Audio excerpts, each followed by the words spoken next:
Vanessa Fraser, welcome to the Running Effect podcast. I should say welcome back. Third time's the charm. How you doing this afternoon?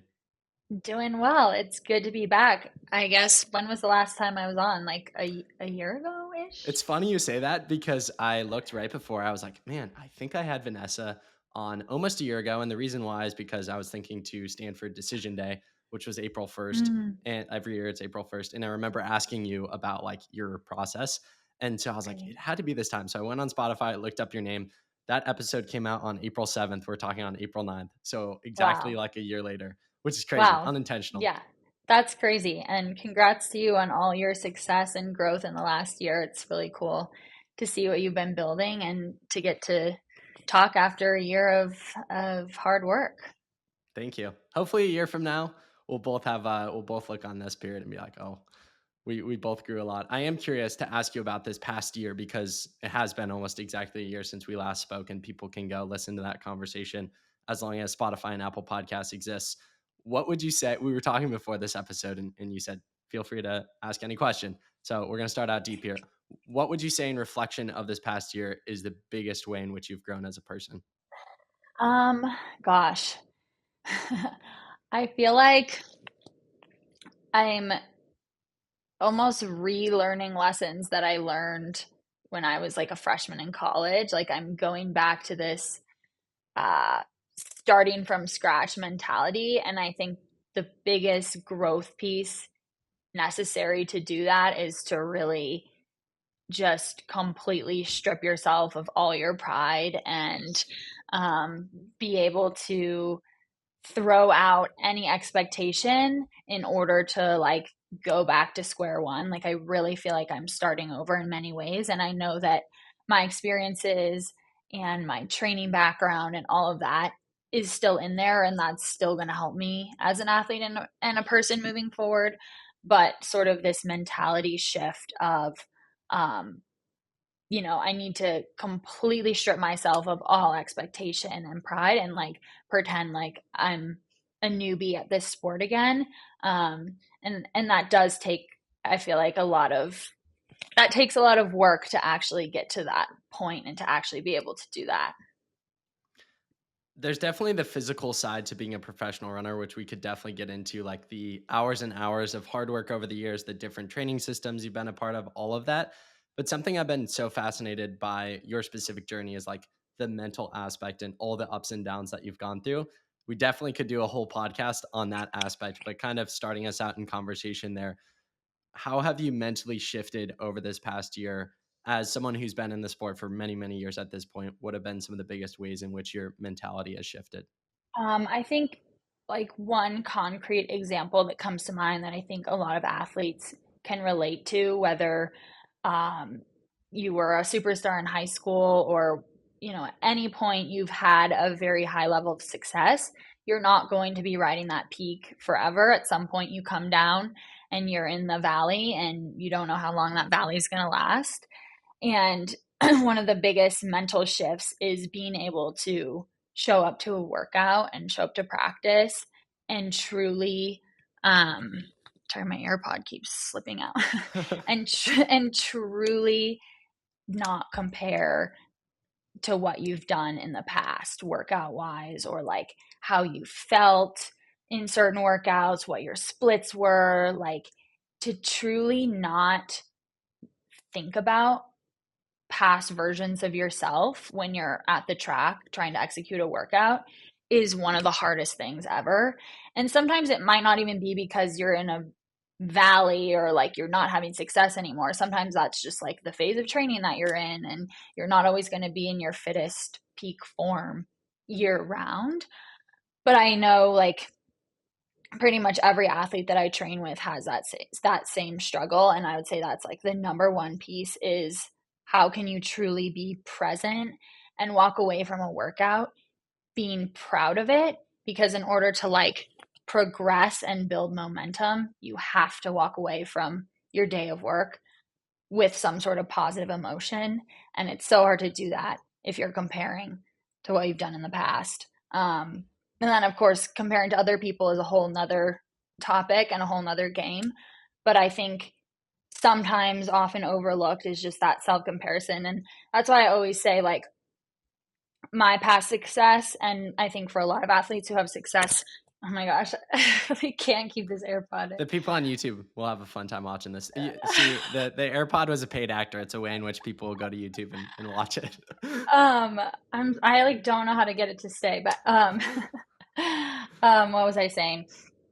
Oh, well, yeah. So I think like past successes that I've had, and I think about a lot of um star high school athletes come to mind, and then they go to college and there's this huge transition, and having a really high level of success is such a blessing and a curse, and sometimes it's more of a curse than a blessing. It's a blessing in that it's obviously amazing to have success whenever you have success, and the best part is that you get to see a glimpse of what you're truly capable of, and you get to like reach another level closer to your potential, which is what we're all seeking, is what are we ultimately capable of, what's our highest potential, and we probably will never reach it, but like to get another look one step closer to that potential is really exciting. And then that helps you know what you're capable of the next time. Like if you could do that, you can do, the next step. But of course, it's a curse in that it's really hard to replicate sometimes. And you could try to do like the exact same build up, and there's just so many other factors that might prevent you from doing that again. And you can't necessarily approach it the same way the next season because your body needs different stimulus, or you get injured, or, whatever the factor is. Um, and I think that can be really haunting to an athlete. And I've had to deal with that a lot as well. And so it's not just with workouts and comparing your previous versions of yourself to your current self in workouts, but also the same goes for races. And especially if you have stuck with the same event for a long period of time and you're not trying a new event where you don't have a previous version of yourself to compare to, it can be a real big a real big mind f. So yeah, I guess that's the training and racing component, mentally biggest thing. How do you not compare to previous versions of yourself? And I do think over the past year I've done a really good job at overcoming that. For the most part, it's never, the battle is never over, as is the battle of comparing yourself to other people. That's not something that you just overcome one day and then never deal with it again. It's a constant battle, but I do think I've um, I've mastered it better than I have previously. I love this subject and you speaking on this because I think, and it's a valid conversation to have in the running world and in society. The big conversation is don't compare yourself to others, which I think is an amazing conversation to have. But I think when you get to a point, specifically as you're in the sport long enough, you've gotten so good and you've done so many things that inevitably you are going to start comparing yourself to a former version of yourself. And Mm-hmm. something really cool with the podcast and being able to talk to like every demographic is the high schoolers are obsessed with other people because they're new to the sport and every workout is like a new personal best in that workout, X, Y, and Z. And then once they get to college, especially the super good ones in high school, that's when I would say the demons start coming out of like, oh my gosh, this workout wasn't a new PR, or I did Mm-hmm. a better workout junior year of high school, even though I'm a senior in college. What would you say to someone listening who is struggling with that comparison piece of themselves? It's really hard, and I sort of experienced that more so as a professional, because when I was in high school, I was relatively undertrained and um, was good, but not a superstar. So when I got to Stanford, I had a very high ceiling for growth. And I was very lucky to be injury free my entire Stanford career. And I literally improved my 5K PR by 15 seconds every year, like between 14 and 16 seconds. Like it was, and my 1500 PR improved by like 5 seconds every year, like without fail. I was just chipping away. And that's really fun. Like that's, it's fun to improve. And so you get to the professional level, and at some point you're going to stop improving by 15 seconds every year. And now I'm at a point where I haven't PR'd in the 5K in 4 years. So you might go through very long periods without PRing. And I will honestly say that I've had a lot less fun over the last few years than I was in college. And it makes sense because it's just naturally fun to be good and to be getting better and better and to feel like you're just riding this wave of momentum. And what I would say, I always think about the quote that like talent never goes away. So I think it's really important to remember that that ability is there, um, and to just think about like, you know, is this worth it for me to find out how far I can go, even if I have to have a few years where I'm just sort of in this plateau or I'm just heads down grinding and I'm no longer getting any accolades and nobody's talking about me anymore. And, um, you really have to think about like who you're doing it for and why you're doing it. And if you can come up with a good reason for that, which for me, and I think a lot of people is just like, at the end of the day, I'm doing this for myself. Like, I am also doing it for my support system, but it's really like for myself. This is my pursuit. And what I want is to find out how good I can be. And then that has given me a reason to, push through years of maybe more of a plateau. So I think, yeah, like really centering on your why, and then, um, you just have to be relentless. Like no matter what, it's just like you keep showing up. And there have been so many days where I've been like, I'm done, like I'm quitting, and it's not true because I come back the next day. But knowing that those feelings are normal and you can feel those feelings, and then what's the bigger voice that's going to prevail at the end of the day, or what's the bigger voice that's going to prevail the next day? The bigger voice is like, I'm going to figure this out and I know that I can. And you have that unwavering self belief because you know that talent never goes away. And the factors I think that go into um, running well are so complicated. Like, you have to have a level of talent, you have to have the right training for you, which I think is actually becomes a very tricky piece the further along you get in your career, because a coach and a training system that might be good for one person is not good for another person. So it's like learning what training works well for you, and it might work well for you for a few years and then you need to make a change. So it's also being aware of like when you need to make a change. So talent, training system, and then I always think about like there's sort of this mysterious physiological element too, which you can do all the blood work and all the blood tests and make sure all of that is in a row. But like human physiology is so complex and we can only control so much. And, you do your best to like make sure that your iron is high enough and whatever, all the factors. But just kind of knowing that maybe that's the piece that sometimes is a little out of our control. But talent never goes away. You can modify your training system. Sometimes it's trial and error, figuring out what training works best for you. Sometimes you need to evolve over time. And then, like, the physiology piece, not always in your control, but you can do your best to, like, make sure that it's dialed in. And then I guess the mental piece too. But I always feel like if you can get your physiology feeling good, like the mental piece is always a battle, but it's a lot easier of a battle if your body's feeling good.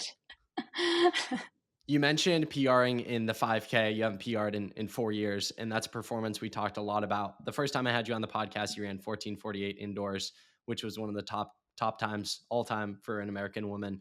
Looking back on that, like, of course, in the moment, extreme blessing, extreme excitement. Do you feel like it's a curse 4 years removed from it because it set such a high bar that has been hard to live up to? I'd say it's more of a blessing than a curse, but it still very much like haunts me in a way. But I would never take it back because you just never know when you're going to have your day or your moment or your opportunity to run fast. And I'd rather have done that than still be wondering what I'm capable of. But at least I know I'm capable of that at a minimum. And So, but yeah, it definitely, um, it's the standard that I'm always striving for. And I think it's harder when you set a standard for yourself that you've never done before, or it's easier when you've set a standard for yourself that you've never done before, because you're just operating on sort of this blind faith, and it's exciting, and it's not as much of a failure if you don't do it because you've never done it before, and you're just kind of swinging for the fences. But when you've done something before and that's your like sort of minimum standard, um and it's still very hard to achieve, like that's not something you can just like, at least for me and my abilities, that's not something I can just go out and run any day. I have to be very fit and hit the right day, and all the things have to go right.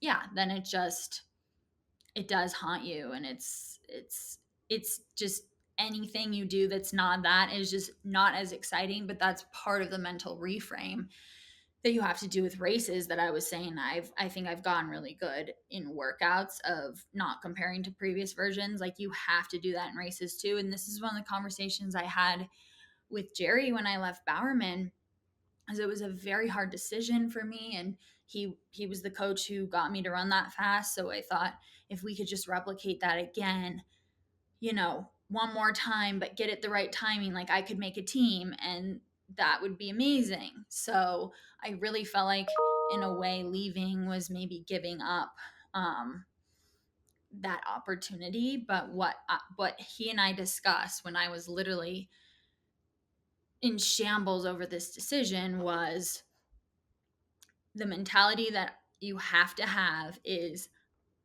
first, I have to go get excited to run 15:20. And then I have to go get really excited to run 15 flat.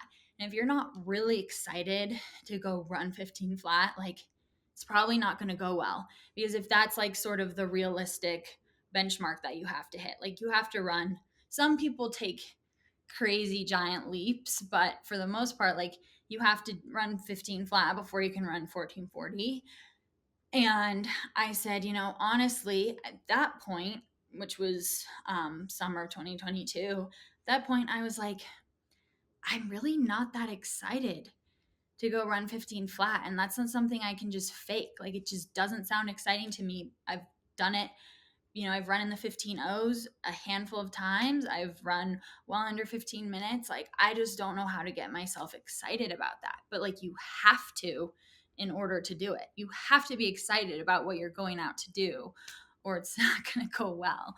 And I think that was sort of like one of, yeah, like one of these light bulb moments when I left Bowerman of, okay, yeah, if I can't get fired up to do that, then I maybe need to take a different approach, and get myself in a headspace where maybe one day I could be excited to go do that. And now I feel like I am in that headspace, and I've been like a little more removed from that. So it is more exciting to try to get to that point. And the same goes with making teams. Like when I was at Bowerman, and after I'd run 14:48, I'm at a point where I'm thinking, you know, I'm definitely in the conversation to make a team, or at least like I want to be top 5. And I've placed 5th at USA's before. I've placed 7th. I've placed 8th. And so anything less than that just wasn't exciting to me at all. But it kind of has to be, because now, 4 years since I ran that time, I don't know the exact number, but there's like 10 more American athletes who have run under 15 minutes. And like 15 minutes is kind of the average. I don't want to say average because it's still really good, but it's kind of more standard now. And so that was the other piece too, is like, well, can you go, it would be great to make a team, obviously, but realistically, like the first step is being top 10 at USA's again. Like, can you go get excited about that? And I'm like, no, I've already done that. And it's just like, I can't fake it. So I think that conversation was almost 2 years ago now, when it's been almost 2 years since I left Bowerman. And in that time, part of that growth has been finding that excitement to go do something for myself now, and being removed from being in that environment where it is sort of like, if you're not making teams, like, what are you doing? Type of thing. So um I think I'm more in a place of, I'm just excited to be at my potential again. I am excited to try to run 15 O's again as a first step. I want to run faster than that. But again, you have to, like, it's like starting over, and you have to do it step by step sometimes. Going back to that 14:48 race, sharing a personal story as someone who's much slower, but I'll bring it back around in a minute. My sophomore year of high school, it was like the conference meet, and I remember so vividly coming down the finishing stretch, and I knew I was probably going to PR that day, and I was in a good spot. I was going to score well for the team, and there was really no one in front of me that I was going to catch, and so it wasn't like a go catch this guy, get an extra point. Like realistically, I wasn't going to catch anyone in front of me, and I had the thought, like, do I dig deep to the 101% or do I stay at 98? I didn't dig deep. I ran 16:36, I think. And to this day, that's like well, I'm not in high school anymore, but that was my high school 5K PR. Looking back on it now, like 3 years removed, I'm like devastated. I didn't get the most out of myself, because the reason I didn't push is because I thought you have 2 more years and you're Mhm. totally going to get more opportunities. But because of injuries, sickness, all the things you know and experience, the time just didn't come. And looking back on it, like, I'm like so devastated that I didn't give it my all that day. Even the following year, when I made the state meet, I was like the second runner from my school history to make the state meet. Instead of enjoying the experience and being like, this is my first state meet, this is awesome. Instead, I was thinking senior year is going to be my year. Like, and I didn't Right. actually take it in. Senior year, got injured, didn't have the chance to make the state meet. Looking back on those experiences, I'm like, man, why wasn't I where my feet were? I should have had Coach Milt preaching that to me. Why wasn't it I Yes. where my feet were and like truly enjoying the moment and experience? Do you look back on some of your big races like that, whether it's the 14:48, high school races, college races, and think, man, I wish I would have enjoyed that more instead of thinking about the next thing or running 2 seconds faster? Um, I think especially the 14:48 race, but actually all of my breakthrough races that I had, whether it was in high school or college, I do think I did a really good job celebrating the moment. I didn't take it for granted. Um, there's part of the excitement when you have a breakthrough is that um, you realize maybe even faster could be possible. And so I think it's okay to have that thought as well, like to finish, to appreciate it. And then that extra element of excitement is like, wow, if I just did that, in February, imagine what I could do in June. And that's, like, I think all positive and healthy. And even with that one, at the time I was less than a second off the indoor American record, and I there's a tiny bit of frustration about it, but I could have been way more torn up about that, because that's maybe the closest I'll ever come to American record. I hope maybe there'll be another opportunity, but again, you just don't know, and the records keep getting faster and faster. So I there could have been a lot more frustration about that, and it was sort of this passing thought of like, oh, dang, I should have run a second faster if I didn't have to, like, go wide around these people, lapping them. Maybe I could have gone it, but I think I did a really good job appreciating the moment. And I think if someone had told me that um, it would be many more years before I would experience that again, or maybe that's the last time I was going to experience that, I think that would have been really depressing. So I'm glad that there was an element of naivete thinking that I would, just keep having those moments. And you just don't know. Some people do get more of those. And that's sometimes like what feels like an unfair part of the sport, because most people at this level are working equally hard, and so you almost feel like, oh, like I deserve to get one of these good moments at some point, but like no one deserves anything, and the sport doesn't owe anyone anything. So I think it's like demoralizing to realize that. So I think a little bit of like that naivete and that just golden glow that you feel after a big race, it's like it's okay to just be in la la land a little bit. But I definitely, every breakthrough I had, I really soaked up, and I'm glad I did. I'm glad I appreciated those moments. You said there, like, the sport doesn't owe you anything. Diving deeper into that, I think we live in a culture, and I certainly play a part in this. Like, some of my favorite quotes are like the ones where it's like, if you work for something, you're gonna get it type attitude. And I think that's a good attitude to have. But I have experienced the sport of running is freaking brutal, and people don't talk about that enough. Of how so many people work so hard towards a goal, they have the fitness, they have the belief, they have the mindset, and it just doesn't work out. And Yeah. a lot of people just have bad seasons, bad years, whatever it might be. Can you elaborate on just how cutthroat and brutal the sport of running is? Yeah, I think rightfully so and understandably so, our media, track and field media and sports media focuses on the success stories and the stories of victory, and that's great. Those stories deserve to be amplified. Um, in social media as well, often like it's those stories of success that people are more often portraying, and I think it can be a bit harmful, especially if I think about the concept of the Olympics, um, where that is the pinnacle of the sport, and these people who make the Olympic teams have amazing stories, and it's like they've all come back from something crazy, and we latch onto those stories because they are so inspiring. But if that's like everything that a young athlete is being fed, and it's a fine line, because I'm like, I want every young athlete to dream big, and I want them to believe that anything is possible if you work hard. But I also feel like it can be harmful, because then we grow up in this sport thinking like, you know, becoming an Olympian is the end all be all. And to some degree, if you don't, you're a failure.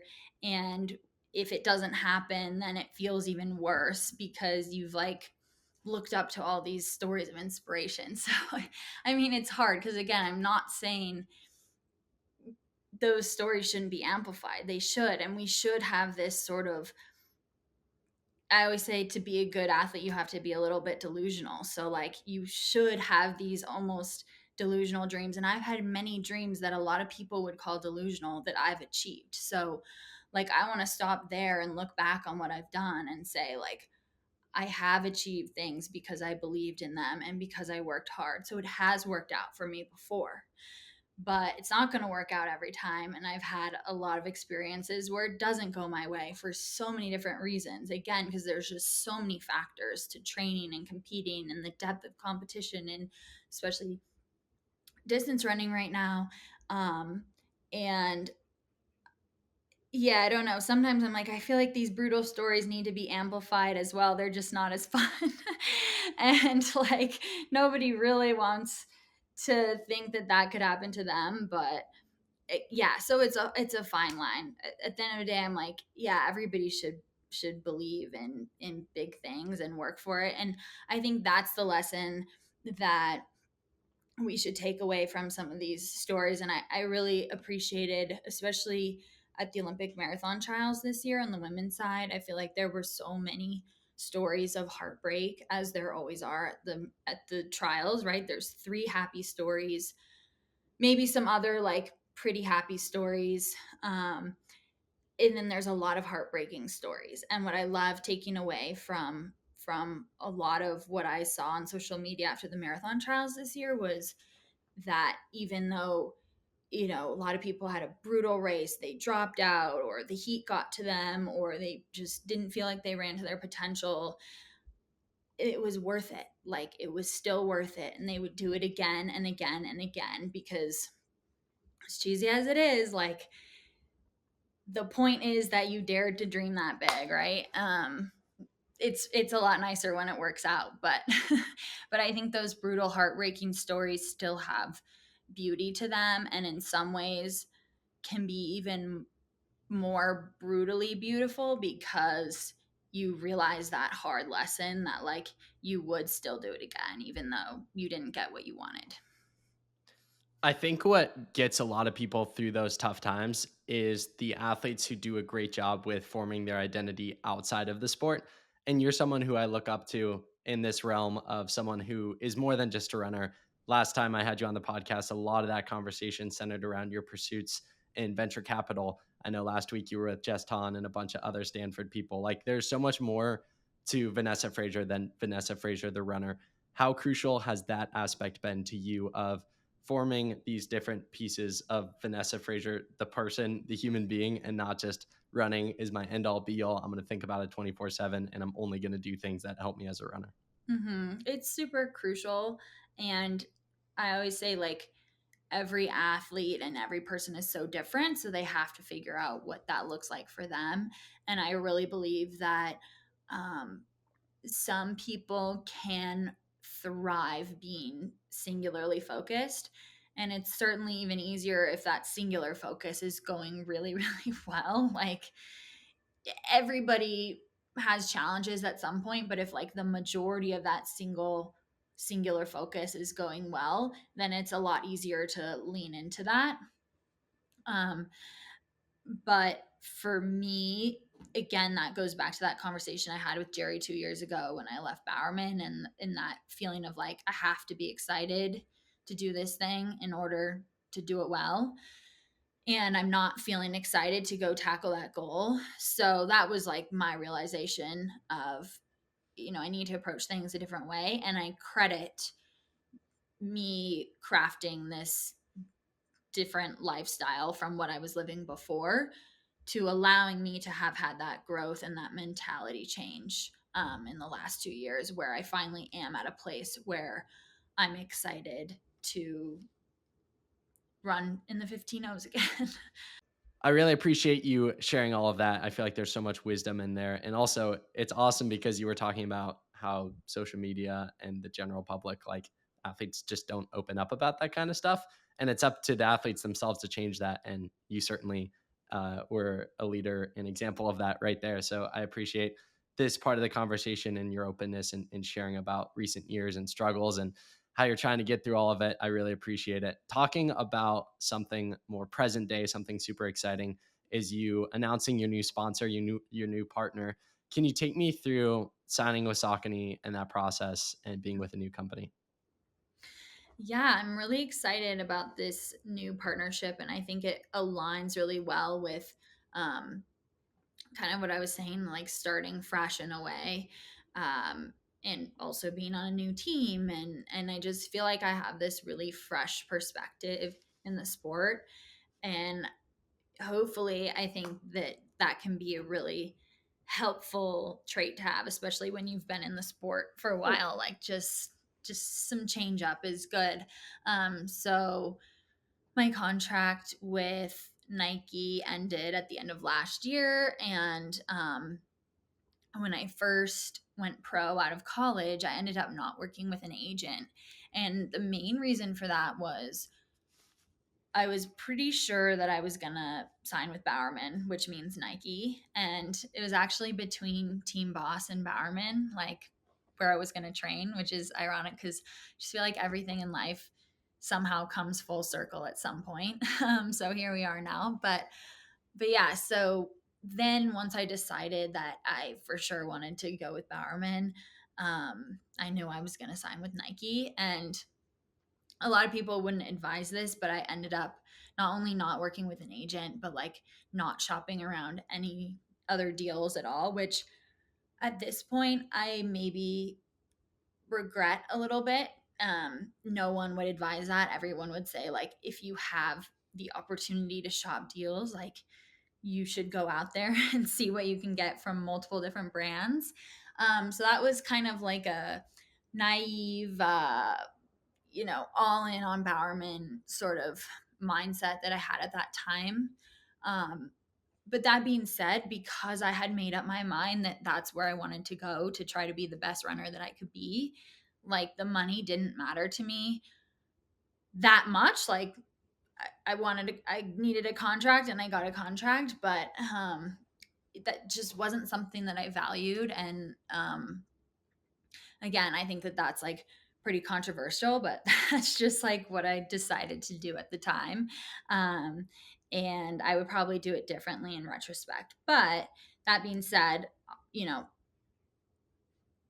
I I just negotiated my deal myself with Nike because I knew that was the direction I was going. So this was a very like new experience having that contract be up to now like going out in the world and seeing what's out there and not having to be tied to any one specific brand because I'm with Team Boss and they have pretty much every brand represented within the team. And so I decided not to go with an agent again, mostly because now I'm at a point where I do feel like I know a little bit more in the sport and I've established myself a little bit more. And also, coming from a business background, like it's very interesting to me and it's something that I want to be involved in. And I think a lot of athletes don't necessarily want to be involved in that and they don't want to talk about how much they're worth with a brand and so I totally get that as well and that's where agents are incredibly helpful. But anyway, that was my decision to represent myself. So I just reached out to brands, and Saucony was actually one that was very much top of mind because um, I had heard great things about their footwear, and I'd been in the same shoes for almost 10 years of my career. So that change is kind of scary. Like, you know, how are my feet going to respond? And I've had issues with Achilles before and I've had surgery before. So it's kind of this scary jump. But I'd heard great things about their footwear. And what also really drew me in was that it's just a very different experience from what I was coming from, and that they have a much smaller athlete roster and they're all, distance focused. And I thought it would be cool to be sort of a part of a smaller company with a smaller roster of athletes. And, there's so many perks that come with being with a big company like I was, but there's also, I think, a lot of value being more of a big fish in a small pond. Like Saucony only has, I think, 100 employees they're owned by a bigger company, but like their actual team is 100 employees. And so I think there's a lot of opportunity to work really closely with that team and like actually make some meaningful impact. So I think that was really exciting. The thought that they might have maybe one other athlete at the Olympic track trials. It just like very quickly became obvious to me that it was a cool fit for what I was looking for at this point in my career. Vanessa, as I mentioned earlier, you said basically everything's on the table, nothing's off the table. You can ask me whatever. I'm so curious to ask you this question. I don't know if I've asked anyone this question, but it popped into my head. As someone who was with Nike for so many years, I know you get so much gear, so much BTC branded gear, somebody do a new single every year. What happens? Like, do you get rid of a lot of your Nike gear? Is it like, I'm just going to wait until I retire and then wear what I want? What happens to the thousands of dollars worth of Nike gear that you have from over the Well, years? Or even Stanford, like Stanford's a Nike school, all that yeah, stuff. yeah. A lot of the Stanford gear I had, like my favorite Stanford gear, I already had boxed up, just because I wasn't repping Stanford every day anyway. And even like current athletes, I think, go through this where we just have like we're so overwhelmed with gear that I think every year there's sort of this big closet clean out that happens. And I think it was actually a good thing because I had way too much stuff and I just did like a huge purge and I gave a lot of stuff to my old high school team and they just like ate it up, which is funny to me because I'm like, it's just hand me down stuff. But if I was in high school and I got a bunch of gear from a pro, I would also freak out. So, that's kind of fun. There's a personal connection there. And then I boxed up some of my favorite stuff and like have it. I convinced my parents to let me store some of my favorite stuff in their attic. So, and then I'll figure out like, what to do with that one day. And the reality is probably down the road, I won't want it anyway because it'll be outdated, but who knows? But yeah, I did a huge purge and it actually felt so good. But it was also really weird starting from scratch because I had to get like all new socks, all new shorts, like every single piece of equipment that you need. I had to just completely start over, but it felt really good. So definitely, this is your sign to clean out your closet if you haven't done it in a while. On your announcement post with Saucony, I absolutely love the quote that you said, and I'd love to hear you elaborate it in podcast form. You said, running has granted the audacity to dream big, the discipline to work hard, the courage to show up, the joy in victory, and the humility in defeat. Best of all, my most cherished friendships in my life. And so, no matter the outcome, the pursuit of my fastest self will always be worth it. Yeah, I was pretty torn up over what quote to share because they said we're going to overlay a quote over this photo. Let us know what you want to say. It's preferably an original quote. Don't I could have quoted someone else, but they said preferably an original quote. And that was the only guideline. Like they had a couple examples that they've used of other athletes before, but I was it was very vague and there's so many different directions you could take it. And to me, I really just kind of like, again, because this was sort of this marking of a new chapter for me and also sort of a recommitment and a reinvestment in my goals and this pursuit of my potential. Like I really wanted to try to capture what running truly means to me. And it kind of goes back to what I was saying earlier, where when you do go through more valleys or plateaus of your career, I think that those are the times that it's really important to think about why you're doing it and why you're still pushing. And so I have reflected over this over the last few years, and I've felt a lot of negativity toward running, honestly, over the last few years, like more so than ever in my life. Like I love the sport and I love running, but the last like 4 years, I've felt a lot of negativity. And what's interesting that not a lot of people would expect is like Elise shares or has shared a lot of these feelings too. And like she's someone who on paper her career has looked very different than mine the last few years, and yet we've like shared a lot of these sentiments where sometimes it's just really hard to really know like why you're doing it, and there's some pieces of it that don't feel very good. And so I think being able to like come out on the other side of that and really reconnect with all the positive aspects of what running means to me and why I'm doing that has helped me have a better mentality and a better approach. And so I was like toying around with what to say. And then, of course, like one night I was having trouble sleeping and those words came to me at like 1 a.m. and I had to like get up and write it down because I feel like it really did. I was like, that's it. That's what really captures what running has given me. And then again, what I was saying about some great takeaways from even the most heartbreaking stories at the Olympic marathon trials is like those people are able to say at the end of the day, even if it's not a picture perfect ending, like that pursuit was still worth it. And I really do feel that way, even in the highest of highs and lowest lows, like no matter what, it's so worth it. Um, and one of those reasons being, aside from the things I mentioned before that, but one of those things is truly like the people that I've met and connected with in the sport. And all of my best friends, almost all of my best friends in my life are from running. And that's like pretty incredible because truly like connection and friendship with others is kind of like the best part of life anyway. So the fact that running has given me that, it's like, wow, if you stop and reflect on that, and if I stop and reflect on these people, I'm like almost getting teary-eyed, like how important these people are to me in my life, like my friendships, those people that I was with Telluride last weekend with, all friends from the Stanford track team, and my friendship with Elise and how like cherished that is, and all the other people I've been teammates with.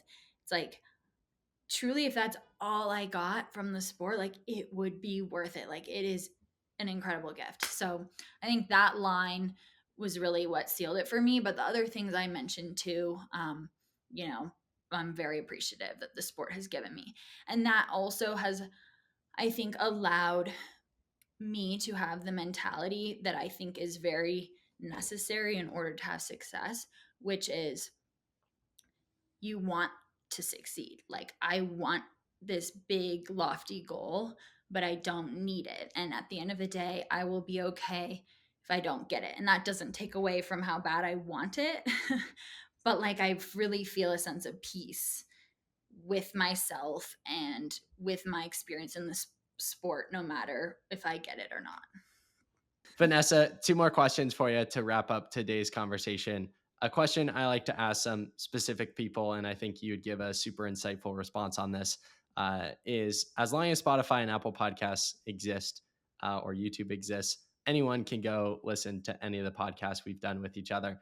And so, a question I've started to ask people recently is kind of the concept of like a time capsule and basically stating the date, stating the time, and the person just sharing their thoughts about how they feel that date, that time. So we're talking, at least in my time zone, April 9th, 2024, 4:12 p.m.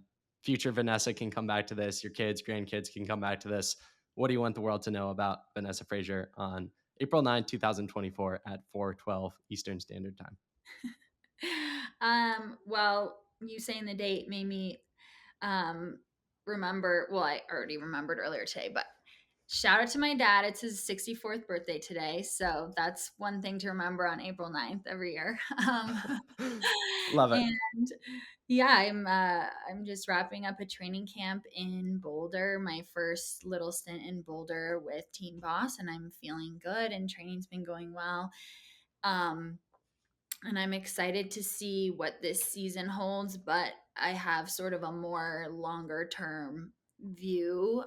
Again, I feel like I've bought myself a lot of patience in this sport in the last 2 years, but especially in the last year, I feel refreshed. I feel renewed. I feel like I'm starting a new chapter, and hopefully a chapter that will last, the next few years. So more than just the goal of being at my best at the Olympic trials this summer, which is certainly a goal. But I think I'm sitting here looking forward with a lot of hope that I have some of my best running ahead of me. And I'm really excited about that.